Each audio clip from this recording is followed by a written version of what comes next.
दोस्तों कल का क्लास को कंटिन्यू करते हैं। आई होप आप लोग अच्छे होंगे और चैप्टर समझ में आ रही होगी। टॉपिक जो हम बता रहे हैं वो आपको क्लियर हो रहा होगा। दोस्तों अगर आप मेरे चैनल पर नए हैं तो मेरे चैनल को सब्सक्राइब कर लीजिए और बेल आइकन को प्रेस कर दीजिए ताकि हर वीडियो का नोटिफिकेशन आपको डायरेक्ट मिले और आपकी प्रिपरेशन और भी अच्छी डायरेक्शन में मूव हो। तो दोस्तों मैं बात कर रहा हूँ नॉलेज एंड करिकुलम का एक टॉपिक था जिसका नाम था the process of developing learning resources for curriculum development. तो जो करिकुलम डेवलपमेंट में क्या प्रोसेस होनी चाहिए, किस किस स्टेज से हमें गुजरना होता है, किस बातों को ध्यान में रखकर हमें करिकुलम को तैयार करना होता है दोस्तों। तो इसमें हम प्रोसेस को देखे थे कल। उस करिकुलम को डेवलपमेंट करने के लिए करिकुलम का हम लोग मीनिंग देखे थे दोस्तों। उसके बाद उसका हम लोग नीड को देखे थे और प्रिंसिपल्स को देखे थे। पार्ट 1 करके मैं वो वीडियो अपलोड कर चुका हूं। अगर आपने नहीं देखा है तो जाके आप देख लीजिए ताकि आपको कंसेप्ट अच्छे से समझ में आ जाए। उसको देख लेंगे तो ये आज का जो वीडियो है, सेशन है, वो और अच्छे से समझ में आपको आएगा। तो आज हम बात करेंगे उसी क्लास को आगे कंटिन्यू करते हैं और इसको मैं यूट्यूब पर पार्ट 2 करके डाल दूंगा। ठीक है, तो यहां पर हम बात करेंगे दोस्तों अप्रोचेज या वे टू करिकुलम प्लानिंग या डिजाइनिंग। वो कौन कौन सा वे है, अप्रोचेज है करिकुलम डिजाइन करने में जरूरी होती है। तो सबसे पहले हम देखते हैं दोस्तों बिहेवियर अप्रोच। तो बिहेवियर अप्रोच में हम सबसे पहले बात करेंगे कि लर्नर को, जो स्टूडेंट्स है उसको सेंटर में रखना है, लर्नर को सेंटर में रखनी है। तो उसके बिहेवियर में जो चेंजेज आता है, उसकी बिहेवियर में जो इफेक्टनेस आती है, उन सारे को ध्यान में रखकर करिकुलम को तैयार करना है दोस्तों। तो बिहेवियरल अप्रोच में सबसे पहले आप बात करेंगे द गोल। गोल को ध्यान रखना, किसकी गोल की बात हो रही है, लर्नर की गोल की बात हो रही है। ऑब्जेक्टिव, लर्निंग एक्टिविटी, सारे लर्नर्स को ध्यान में रखकर आपको करिकुलम तैयार करना होगा। एक कह सकते हैं काफी फ्लेक्सिबिलिटी होनी चाहिए करिकुलम में। ज्यादा रिजिडिटी होने के बाद वो आपका अट्रैक्टिव, बच्चे के लिए फैसिनेटिंग नहीं होती है दोस्तों। इस वजह से बच्चे बोर करने लगते हैं। तो बच्चे को इंटरेस्ट डेवलप करने के लिए, करिकुलम को इंटरेस्टेड बनाने के लिए बच्चे के अकॉर्डिंग आपको करिकुलम को फॉर्म करना होगा, बनाना होगा। तो गोल, लर्निंग एक्टिविटी, ऑब्जेक्टिव को ध्यान में रखना है। Curriculum learning start with analysis of needs. किसकी नीड्स, बच्चे की नीड्स, लर्नर्स की नीड को ध्यान रखना है और करिकुलम को स्टार्ट वहीं से करनी है। किसी भी जिस स्टेज में बच्चा है, चाहे वो सेंसरी स्टेज हो, प्री ऑपरेशनल स्टेज हो, ऑपरेशनल स्टेज हो या कंक्रीट ऑपरेशनल स्टेज हो दोस्तों, कि जिस स्टेज में भी बच्चा हो उस स्टेज के हिसाब से करिकुलम को डेवलप करनी है। करिकुलम डेवलप करते समय ये ध्यान रखना है कि बच्चे की नीड क्या है, बच्चे की इंटरेस्ट क्या है, उस हिसाब से करिकुलम को डेवलप किया जाना चाहिए, है ना। तो ये सारी चीजें, starting goals, objective and learning experience को ध्यान में रखना है। करिकुलम ऐसा होना चाहिए ताकि बच्चे की बिहेवियर चेंजेज ऑफ लर्नर की बिहेवियर में चेंज आए। बिहेवियर में तभी चेंज आएगा दोस्तों जब करिकुलम बच्चे के अकॉर्डिंग होगी। बच्चे के अकॉर्डिंग करिकुलम होने का मतलब यह है कि उसके इंटरेस्ट के अकॉर्डिंग होना। समझ में आ रही है।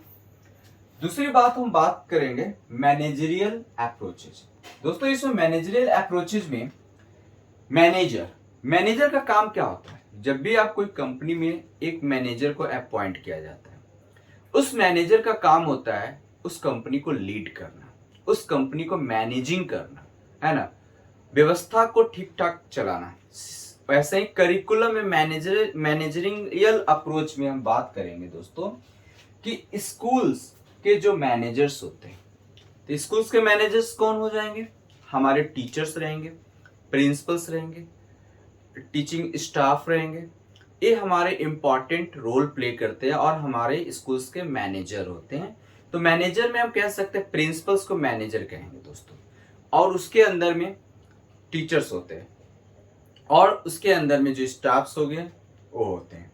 तो ये सारे स्कूल्स में एक इम्पॉर्टेंट रोल प्ले करते हैं और सबसे बड़ी रिस्पॉन्सिबिलिटी प्रिंसिपल्स और टीचर्स पे होती है दोस्तों, क्योंकि उनके अनुसार करिकुलम होनी चाहिए। बच्चे के साथ ज्यादा कनेक्शन, बच्चे के साथ ज्यादा कनेक्टिविटी अगर हम बात करें, बच्चे सबसे ज्यादा अगर पेरेंट्स के बाद सबसे ज्यादा समय स्पेंड करता है तो वो टीचर्स होते हैं। और टीचर चाहे स्कूल्स का हो या फिर कहीं और के टीचर्स हो। स्कूल हमारा आफ्टर होम, स्कूल सेकेंड हमारा एक प्लेस होता है जहां पर बच्चे टाइम स्पेंड करते हैं।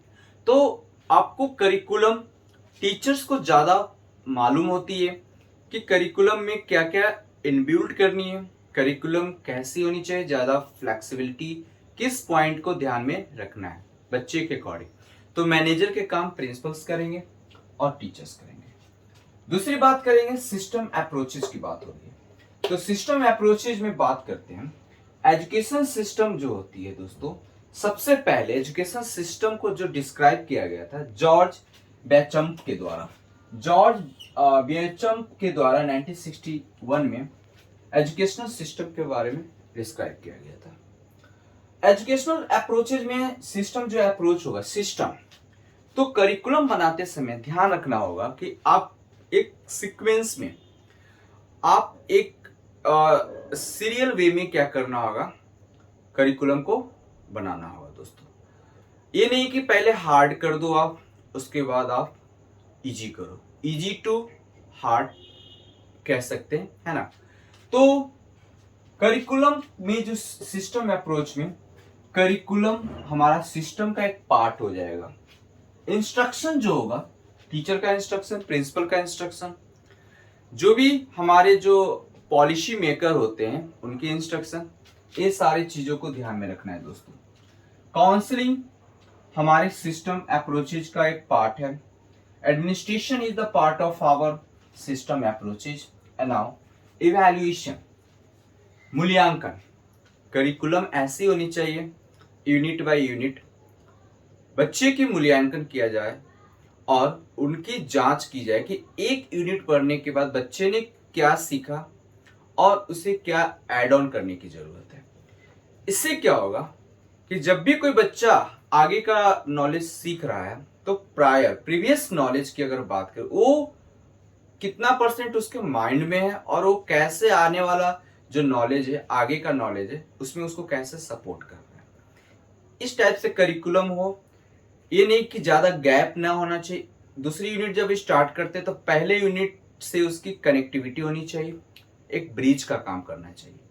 अगर गैप हो जाएगा तो डिसअपॉइंटेड क्रिएट होती है, और डिसअपॉइंटेड क्रिएट होगा तो बच्चे इंटरेस्ट लेना बंद कर देंगे। और जब इंटरेस्ट नहीं होगा तो बच्चों में जो डेवलपमेंट होनी चाहिए दोस्तों, वो डेवलपमेंट नहीं होती है। फिर आप बच्चे में एक फिर रोट लर्निंग जो होती है उस पर फोकस हो जाती है। रट कर जाओ, एग्जाम दे दो। अभी 21st सेंचुरी या 20th सेंचुरी के पहले की अगर बात करें तो पेरेंट्स की देखा गया है, उनकी डिजायरनेस रहती है कि बच्चे ज्यादा से ज्यादा मार्क्स को अचीव किया जाए। अगर उनकी डिजायरनेस ये रहा कि बच्चे कितनी सीख रहे हैं, क्या सीख रहे हैं, तो ज्यादा बेटर होगा। न्यू एजुकेशन पॉलिसी 2020 जो आया है दोस्तों, बच्चे की स्किल को डेवलप करने पर फोकस कर रहा है। बच्चे ज्यादा अपने नेटिव लैंग्वेज, मातृ लैंग्वेज जो होती है, मातृभाषा जो होती है, उसमें ज्यादा सीखते हैं। और इसीलिए बोला गया है न्यू एजुकेशन पॉलिसी में कि बच्चों का हो सके तो आप उसे मातृभाषा में 6 क्लास तक तो कंपलसरी है, उसके बाद 8 तक भी आगे कंटिन्यू करें। और एक एक्स्ट्रा स्किल होनी चाहिए ताकि बच्चे कल के डेट में आफ्टर 10th या 12th वो स्किल उनको एक वोकेशनल के रूप में काम आए। इसलिए स्किल पर फोकस किया जा रहा है, क्योंकि ग्लोबल वर्ल्ड की अगर हम बात करें ग्लोबल लेवल पर, तो वर्ल्ड लेवल पर बात करेंगे तो स्किल की डिमांड ज्यादा है। ठीक है ना, इसीलिए चलिए आगे देखते हैं। ह्यूमनिस्टिक अप्रोचेज की बात अगर करें तो it's a major focus on the nature of childhood. Nature, अगर बच्चे का नेचर पढ़ने का मूड है तो खूब मन लगाकर पढ़ेगा, नहीं तो आप उसे नहीं पढ़ा पाओगे। तो मूड क्या है, बच्चा तो कभी नहीं चाहता पढ़ने के लिए, तो मूड ऐसे नहीं, मूड आपको उसको बनाना होगा, उस प्रकार की करिकुलम होनी चाहिए ताकि उनकी मूड बन सके। तो चाइल्ड के इंटरेस्ट की बात करते हैं, प्ले, उस हिसाब से फ्लेक्सिबिलिटी, लीजर टाइमिंग की होनी चाहिए, है ना। आफ्टर लंच की अगर हम बात करें, आफ्टर जो लीजर टाइम्स होती है, जो लंच के बाद, उस बाद में बहुत जो ऐसे कोई भी सब्जेक्ट को आप ना रखें, ऐसे सीबीएसई ने भी ऐसे गाइडलाइन दे रखा है कि आफ्टर लीजर टाइम कोई भी हार्ड सब्जेक्ट को आपको नहीं पढ़ाना है ना, इजी सब्जेक्ट को रखना है और ज्यादा एक्टिविटी बेस्ड सब्जेक्ट होनी चाहिए आफ्टर लीजर टाइम। क्योंकि जैसे जैसे बच्चे क्लास करते हैं टायर्ड होते चले जाते हैं, थकते चले जाते हैं, इस वजह से आफ्टर लंच इजी सब्जेक्ट होनी चाहिए, एक्टिविटी बेस्ड होनी चाहिए। तो बच्चे के इंटरेस्ट, नीड, एबिलिटी और कॉम्पिटेंट सी के ज्यादा इस पे ध्यान रखनी है। और बच्चों की करिकुलम में ह्यूमनिस्टिक अप्रोचेज में फील्ड ट्रिप का इंक्लूड करना है। फील्ड ट्रिप, ज्यादा से ज्यादा लोगों को ह्यूमनिस्टिक जो अप्रोचेज होती है, जो सब्जेक्ट में आप करिकुलम में डाल रहे हो, तो बच्चों को थ्योरी पर ना ज्यादा ध्यान देकर प्रैक्टिकल पर ध्यान देना है। जैसे कि उन्हें किसी भी जानवर के बारे में आप बता रहे हो या किसी भी गार्डन के बारे में आप बता रहे हो, तो आप क्या करो, उसको वहां के सिचुएशन, वहां की प्लेस को आप विजिट करवाओ। फील्ड ट्रिप को करिकुलम में इंक्लूड होनी चाहिए, प्रोजेक्ट होनी चाहिए, है ना। Method of organising teaching and learning activity जैसे चीजें करिकुलम में इनबिल्ट होनी चाहिए। एक्टिविटी को ज्यादा इनबिल्ट करनी है करिकुलम में। नेक्स्ट, इंटेलेक्चुअल और एकेडमिक अप्रोच क्या होता है। इसमें जनरली फोकस किया जाता है थ्री एस्पेक्ट। वो थ्री एस्पेक्ट क्या क्या, लर्नर हो गया, सोसाइटी हो गया और सब्जेक्ट मैटर हो गया। लर्नर मीन्स चाइल्ड, सोसाइटी जो हम लोग चारों तरफ रहते हैं, हमारे आस पड़ोस, हमारे दोस्त, हमारे टीचर्स, हमारे parents, this all are parts of our society. और सब्जेक्ट मैटर, जो कंटेंट आपके पास है, जो बच्चा पढ़ रहा है, इन तीन पिलर को ध्यान में रखकर एकेडमिक अप्रोचेज को तैयार किया जाता है, जिसको हम इंटेलेक्चुअल अप्रोचेज भी कहते हैं दोस्तों। और इन सारी चीजों को हम करिकुलम में इंक्लूड करेंगे। आगे देखते हैं और क्या क्या है। अब हम लोग देखेंगे डायमेंशन ऑफ करिकुलम डिजाइन को। दोस्तों डायमेंशन क्या क्या है, करिकुलम को डिजाइन करने के लिए कौन कौन से डायमेंशन है उसको देखते हैं।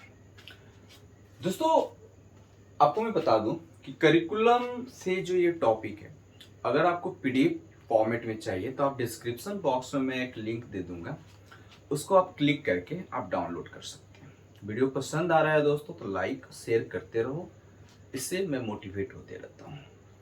तो दोस्तों यहाँ पर हम बात करेंगे डायमेंशन। तो सबसे पहला जो डायमेंशन आता है स्कोप। स्कोप में क्या होता है कि ये जो करिकुलम होनी चाहिए ब्रीथ एंड डेप्थ कंसेप्ट के बेस पर। ये ब्रीथ एंड डेप्थ कंसेप्ट क्या होता है, तो ब्रीथ का मतलब होता है, यहाँ ब्रीथ का मतलब कवरेज, पूरी जो coverage, grade of class wise unit, जिस ग्रेड या क्लास के लिए करिकुलम बनाया जा रहा है उस क्लास को पूरा कवरेज करे, उस क्लास को में कोई गैप ना रहे, सारे जो नीड है उस क्लास की सारे उस करिकुलम में मेंशन होनी चाहिए।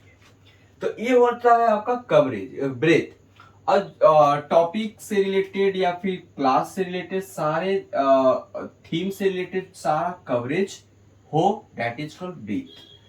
डेप्थ जो होता है दोस्तों एक्सटेंट ऑफ ईच कंसेप्ट, जो कंसेप्ट है, एक्सटेंट जो मतलब कंटेंट से रिलेटेड जो कंसेप्ट है उसको एक्सटेंड किया जाए, बढ़ाया जाए। दोस्तों आगे बात करते हैं, सीक्वेंस की बात करें तो सीक्वेंस में सिंपल से कॉम्प्लेक्स जो करिकुलम के मैंने कंटेंट बताया है वो होनी चाहिए सिंपल से कॉम्प्लेक्स, है ना, मॉडरेट टू रिजिडिटी या टफ कह सकते हैं, इजी टू हार्ड कह सकते हैं, इस तरीके का करिकुलम होनी चाहिए। कंटिन्यूटी होनी चाहिए करिकुलम में, एक प्रकार की कंटिन्यूटी होनी चाहिए। किसी भी तरीके से आप कह सकते हैं कि डिसकंटिन्यूटी या फिर गैप होगा तो इंटरेस्ट जो होती है बच्चों के बीच में करिकुलम के प्रति वो खत्म हो जाती है। तो कंटिन्यूटी होनी चाहिए। जो अरेंजमेंट है टॉपिक के प्रति, कंसेप्ट वर्टिकली एंड हॉरिजेंटली, ये वर्टिकली और हॉरिजेंटली करिकुलम कैसी? तो वर्टिकली का मतलब होता है दोस्तों कि आप एक टॉपिक को पढ़ा रहे हो ना, तो नेक्स्ट जब टॉपिक पढ़ रहे हो तो पहले टॉपिक और दूसरे टॉपिक के बीच में लिंक होनी चाहिए, that is called vertically curriculum, vertically concept. Horizontally concept का मतलब होता है कि आप एक क्लास में जो पढ़ा बच्चा जिस करिकुलम को फॉलो किया, जो सब्जेक्ट जो कंटेंट, सपोज कि बच्चा 9 क्लास में पढ़ा तो 9 क्लास का कंटेंट, 9 क्लास की जो मैटर्स है और 10th क्लास के साथ रिलेट होनी चाहिए, गैप ज्यादा नहीं होनी चाहिए। ये सारी चीजें हॉरिजेंटली कहलाएगा। दूसरी बात करेंगे, इंटीग्रेशन की बात आती है। तो इंटीग्रेशन जो है रेफर करता है inter related of content with in and across the curriculum subject. Curriculum के बाहर भी, क्लास के अंदर भी, स्कूल के अंदर भी, स्कूल के बाहर की एक्टिविटी को इंटीग्रेट करना, इंक्लूड करना, समावेशित करना, जोड़ना एक दूसरे से। जैसे कि एग्जांपल लेते हैं, economics is a discipline of economics applied. Economics अगर हम पढ़ रहे हैं तो एक क्या है, डिसिप्लिन है, एक सब्जेक्ट है जिसको हायर लेवल पे, हायर सेक्शन में पढ़ाई जाती है। तो इस इकोनॉमिक्स को टॉपिक के अंदर apply to the topic of health care system कह सकते हैं। जब हम हेल्थ केयर सिस्टम में कैसे इकोनॉमिक्स की इंपॉर्टेंट रोल हो जाता है इसको बताना है करिकुलम में, सब्जेक्ट में। एक्सटर्नल लाइफ को, आउट ऑफ जो होती है लाइफ, उसको हमारे करिकुलम में एग्जाम्पल के थ्रू इनबिल्ड करनी है और अच्छे से उसको समझाना है। ठीक है, करिकुलम उस टाइप से होनी चाहिए। करिकुलम में बैलेंस होनी चाहिए। करिकुलम में क्या होनी चाहिए? बैलेंस। जैसे curricular area, learning experience, time, ये सारे चीजों की बैलेंस होनी चाहिए।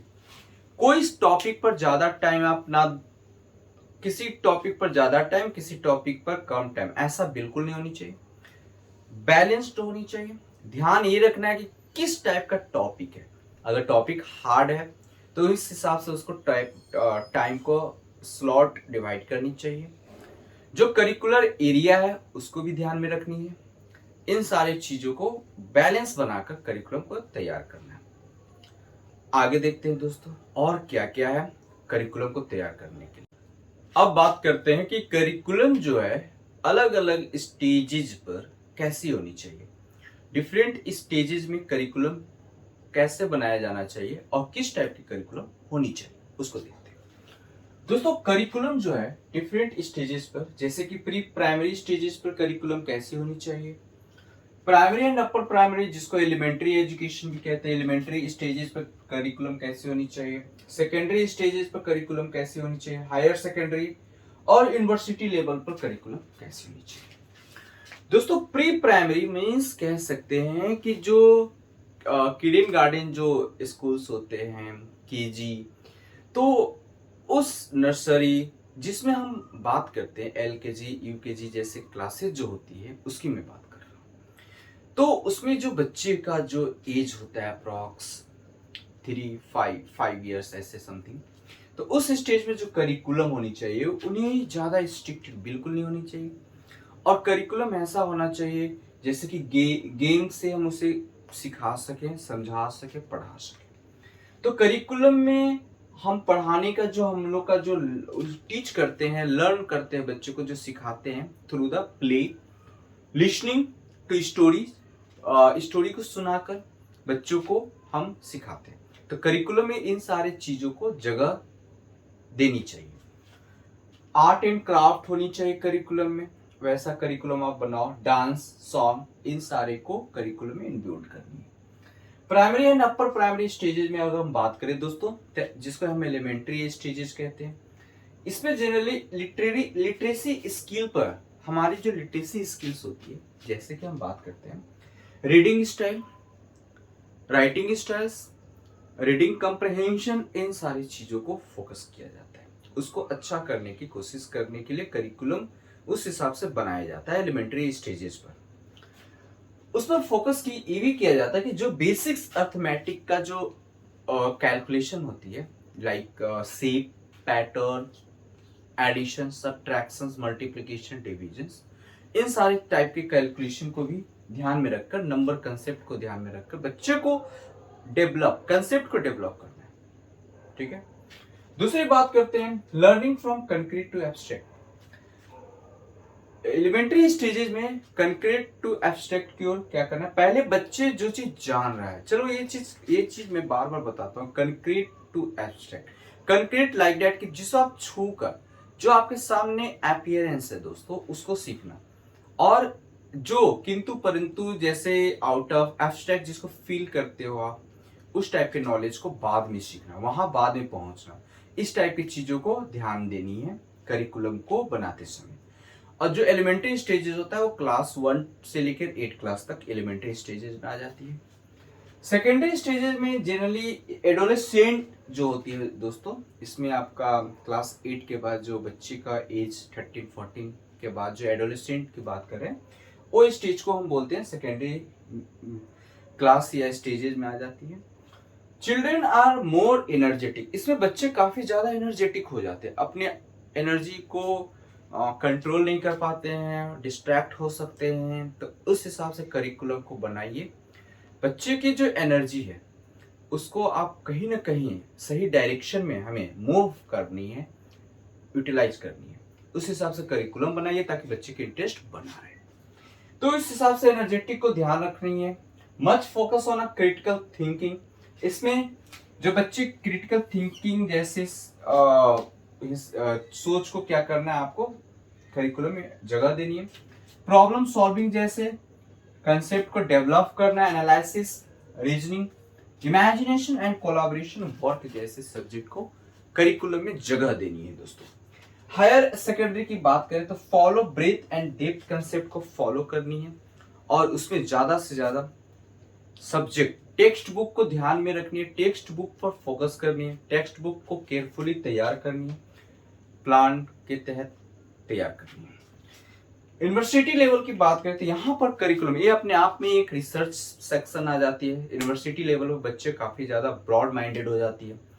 यहाँ पर अलग अलग डिसिप्लिन पढ़ाई जाती है। Discipline you can say subject को हम कहेंगे तो अलग अलग डिसिप्लिन होते हैं, like engineering, medical, commerce, CA, different humanistics, arts, ठीक है, वोकेशनल। तो इस प्रकार की चीजें यहाँ पे यूनिवर्सिटी लेवल पर हो जाती है। बच्चे वेल क्वालिफाइड हो जाते हैं और ध्यान देते हैं, उस हिसाब को उसको ध्यान में रखकर करिकुलम को तैयार करना है। आगे देखते हैं दोस्तों, अब बात करते हैं न्यू एजुकेशन पॉलिसी 2020 ने करिकुलम को कैसे रिकमेंड किया, उन्होंने क्या बोला कि करिकुलम कैसी होनी चाहिए। इसमें हम ज्यादा डेप्थ में नहीं जाएंगे, इसके लिए अलग में एक वीडियो बना रखा है, आप देख सकते हैं प्लेलिस्ट में, न्यू एजुकेशन पॉलिसी 2020। दोस्तों इसमें हम बात करेंगे कि जो करिकुलम 2000 न्यू एजुकेशन पॉलिसी 2020 ने क्या कहा। तो सबको पता है कि उन्होंने 5334 के पैटर्न को फॉलो किया। ये 5334 पैटर्न क्या था, तो दोस्तों पहला जो है 5 साल, 3 साल, 3 साल और 4 साल। देखते हैं अच्छे तरीके से इसको। 5 साल में बच्चा जैसे कि फाउंडेशन एज कहा गया, पहला जो स्टेज कहा गया फाउंडेशन एज, इसमें बच्चा 5 साल स्पेंड करेगा। कितने साल स्पेंड करेगा? 5 साल, जिसमें जो एज होगा 3 to 8, बच्चे का जो एज होना चाहिए, बच्चे का जो एडमिशन 3 इयर्स में हो जानी चाहिए स्कूल में, और 8 साल तक बच्चे फाउंडेशन स्टेज में रहेगा। इसमें जो 3 साल जो होगा ना, बच्चा 3 साल जो पढ़ेगा, प्री स्कूल में पढ़ेगा, जैसे केजी, किडन गार्डन जो होता है, सेमरॉक्स जैसे स्कूल्स में, किडजी, कह सकते हैं अपना अपना स्कूल में पढ़ाने का जहाँ भी पढ़ाइए, लेकिन जो कहा गया कि प्री स्कूल में पढ़ेगा और गांव देहातों में आंगनबाड़ी जैसे संस्थानों में पढ़ेगा बच्चा 3 साल। 3 साल हो गया, ठीक है ना। 2 साल बच्चा प्राइमरी स्कूल में स्पेंड करेगा अपना टाइम, तो 3 और 2 5 साल हो गया। यानी बच्चे का एज यहाँ पर 8 साल तक हो जाती है कंप्लीट। 5 साल जब गुजार दिया बच्चा, उसके बाद बच्चा 1 से 2 क्लास में पहुंच गया, है ना। तो यहाँ 1 साल, यानी 1 साल यहाँ पर बच्चा स्पेंड किया 2 क्लास में। 1 साल जिसको हम कहेंगे प्री पैरेटरी स्टेज। अब इसके बाद हम बोलेंगे प्री पैरेटरी स्टेज में बच्चा 3 से 5, यहां से बच्चे का जो क्लास होगा 3 to 5, 3 और 3 to 5 मतलब 2 यहाँ हो गया, 1 यहाँ हो गया, तो 3 साल हो गया। ये वाला पैटर्न मिल गया आपका। और बच्चे का एज यहाँ पर हो जाता है 8 से 11 ईयर्स हो जाती है कंप्लीट। उसके बाद बच्चा मिडिल स्टेज में चला जाता है। इसमें बच्चे का जो ग्रेड होगा 6 से लेकर 8 तक, यानी यहाँ पर 6, 7, 8, 3 साल यहाँ पर हो गया। 6 क्लास में जाएगा, 7, 8, 3 साल हो गए यहाँ पर। तो यहाँ पर बच्चे का जो एज हो जाएगा 11 से 14 ये 3 साल, ठीक है। उसके बाद सेकेंडरी स्टेज में बच्चा पहुंच गया। सेकेंडरी स्टेज में ग्रेड 9 to 11, सॉरी 9 to 12, 4 साल, ये 4 साल हो गया। अब ये 9 to 12 जो क्लास है बच्चे का, उसको 2 पार्ट में बांट देगा। 9 to 10 दो, एक फर्स्ट स्टेज और दूसरा जो है फेज 11 to 12। इसमें बच्चे का जो एज होगा, पहला फेज में 9 to 10 बच्चे का एज होना चाहिए आपका लगभग 14 ईयर्स तक होनी चाहिए, और जो 11 से 12 14 से 18 ईयर्स तक होनी चाहिए। उसके बाद अंडर ग्रेजुएट डिग्री की बात हो रही है। बच्चे 12th की बात की अगर बात करें तो 4 साल की होती है, 3 या 4 साल की बात हो रही है। तो एक पहले था कि आपको 3 साल कंटिन्यू करनी पड़ती थी, अगर आप छोड़कर दूसरा सब्जेक्ट चेंज करते हैं तो आपको प्रॉब्लम होती थी, आपकी 1 साल या 2 साल की बेकार हो गया। अब ऐसा नहीं होगा। एबीसी लाया गया, एकेडमिक बैंक ऑफ क्रेडिट लाई गई। आपकी 1 साल अगर आप करके छोड़ देते हैं तो आपकी 1 साल की सर्टिफिकेट कहा जाएगा। आप 1 साल की कोर्स को सर्टिफिकेट कोर्स कहा गया, 2 साल की डिप्लोमा कोर्स कहा गया, 3 साल को बैचलर डिग्री कहा गया। यानी 3 साल तक आप करेंगे तो आपको एक बैचलर डिग्री मिलेगी। उसके बाद ये आपका क्रेडिट आपके एकेडमी, मान लेते हैं कि आपने एक सर्टिफिकेट एक किसी भी सब्जेक्ट साइंस ने आपने लिया और 1 साल किया, छोड़ के फिर आर्ट्स में चला गया। आप साइंस में एक जो है आपका एबीसी में जाके जमा हो जाएगी, क्रेडिट रहेगी। अगर साइंस करने के बाद आपका मूड हुआ कि फिर से हम करें आर्ट्स या फिर जो भी हो, तो आप कर सकते हैं। 1 साल तो आपका हो गया, तो 2 ही साल आपको करना होगा। 2 साल कंप्लीट करें तो आपको बैचलर डिग्री की सर्टिफिकेट मिल जाएगी। तो इस तरीके से आगे रिसर्च करेंगे, रिसर्च का प्रावधान किया गया है ना, HEI का प्रावधान किया गया। सब ये सब सारा चीजें डेप्थ में मैं बता रखा है, आप जाके देख लीजिए। मैं यहाँ पर सिर्फ करिकुलम स्टेजेस, करिकुलम को कैसे, इसलिए थोड़ा सा न्यू एजुकेशन पॉलिसी 2020 को भी इंक्लूड कर दिया। यहाँ पे ऐसे तुक नहीं बनता है न्यू एजुकेशन पॉलिसी 2020 का तुक ऐड करने का, लेकिन मैंने कर दिया। आपको अगर मन हो तो एग्जाम में आप लिख सकते हैं, आपके लिए बेटर हो जाएगी। तो आगे देखते हैं दोस्तों। अब हम बात करेंगे स्टेप ऑफ करिकुलम डेवलपमेंट की। दोस्तों आपको मैं कंप्लीट पीडीएफ प्रोवाइड कर दिया हूँ। सारा पीडीएफ में आपका अच्छे तरीके से सारा एग्जाम के पॉइंट ऑफ व्यू से टू द पॉइंट सारा लिखा हुआ है, आप उसको नोट डाउन कर लेना।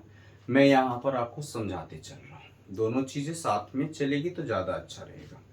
दोस्तों स्टेप्स फॉर करिकुलम डेवलपमेंट की बात करें तो डायग्नोसिस करना है, लर्नर की नीड को पहचानना है, डायग्नोसिस करनी है, चेक करना है, आइडेंटिफाई करना, ऑब्जर्व करने की उसकी डायग्नोसिस, उसकी नीड क्या है, उस हिसाब से करिकुलम बनानी। ओवरऑल यहाँ वही है। Formulate of learning objective, objective जो है उसको फॉर्मुलेट करना, मॉडिफाई करनी है। Selecting the learning content, content जो है सही कंटेंट को सिलेक्ट करना है। Selection of learning experience, evaluation, मूल्यांकन, consisting curriculum development committee, development committee curriculum जो डेवलपमेंट कमेटी को बनानी है ताकि सही तरीके से करिकुलम बनाया जा सके। Selection of learning area and identification of learning resources, दोस्तों इसको और पॉइंट भी मेंशन कर दिया है मैंने आपको, लेकिन इंपॉर्टेंट पॉइंट को मैं समझा दिया हूं, आप देख लेना सारा कुछ। यहीं तक आज का ये वीडियो था। आई होप आपको समझ में आई होगी। वीडियो थोड़ा लंबा गया होगा, फिर भी आपको समझने के लिए इनफ है दोस्तों, आप समझ सकते हैं। नेक्स्ट वीडियो के साथ मिलते हैं, तब तक अपना ख्याल रखिएगा। जय हिंद दोस्तों।